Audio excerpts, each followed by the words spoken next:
गुलाब का फूल। छोटे से गांव में एक बुजुर्ग किसान रहता था, जिसका नाम रामू था। रामू अपने छोटे से खेत में मेहनत से काम करता था और हर दिन की शुरुआत सूरज की पहली किरण के साथ करता था।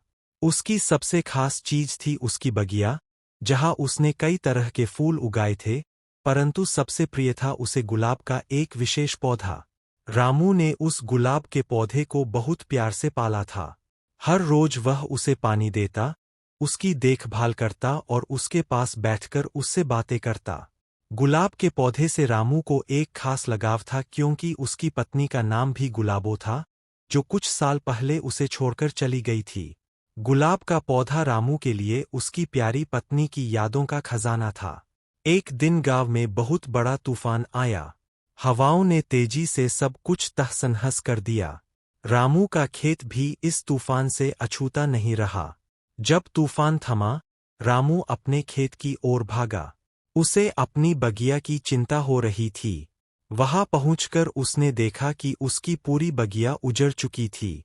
फूलों के पौधे जमीन पर बिखरे पड़े थे और उसकी सबसे प्यारी गुलाब का पौधा भी आधा टूट चुका था। रामू की आंखों में आंसू आ गए। उसने टूटे हुए गुलाब के पौधे को उठाया और अपने सीने से लगा लिया। वह जानता था कि उसे वापस लगाना बहुत मुश्किल होगा, पर उसने हार नहीं मानी। उसने पौधे को फिर से जमीन में लगाया, उसकी जड़ों को मजबूती से पकड़ा और हर दिन उसकी देखभाल की। कुछ हफ्तों बाद रामू की मेहनत रंग लाई। टूटा हुआ गुलाब का पौधा फिर से खिल उठा। रामू की खुशी का ठिकाना नहीं था।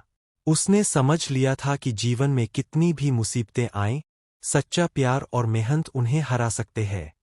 गुलाब का फूल अब पहले से भी ज्यादा सुंदर लग रहा था, जैसे वह रामू और गुलाबों के प्यार का प्रतीक बन गया हो। रामू की बगिया फिर से खिल उठी और गांव के लोग रामू की कहानी सुनकर प्रेरणा लेने लगे। इस तरह रामू ने अपने गुलाब के पौधे के साथ फिर से जीवन में खुशियों का गुलदस्ता सजाया।